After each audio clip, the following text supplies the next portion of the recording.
u sal 'n standvastige gesindheid in volle vrede bewaar, want hulle vertrou op u. Mense, 'n standvastige gesindheid. Wat is dit? Wanneer ek in moeilike omstandighede beland, ek 'n standvastige gesindheid sal hê in die opsig van ek sal nog staande bly. Ek sal staan op die woord in dit wat ek glo. My geloof sal onwankelbaar geanker wees in die woord. Dit sal onwankelbaar geanker wees op die rots van al die eeue heen.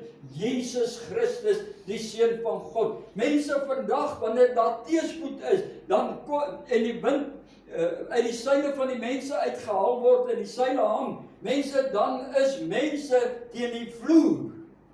Hulle is tussen die vloer en die politoer. Hulle kan nie laer wees nie. Amen. Dis opwekkend om te sien hoe maklik mense toelaat dat die vyand die wind uit hulle seile uithaal te midde van moeilike omstandighede. Mense, dat ek en jy 'n gesindheid sal hê, 'n hart wat standvastig is, wat vas staan op die beloftes van die woord van God, want die woord van die Here, mense, elke belofte is geanker in die sterwe en die opstanding van Jesus Christus. Jy kan op die woord staan en weet God se woord sal waar word. Hy sê in vers 4, vertrou op die Here vir ewig, want in die Here is 'n ewige rots. Hy is die rots van al die eeue heen.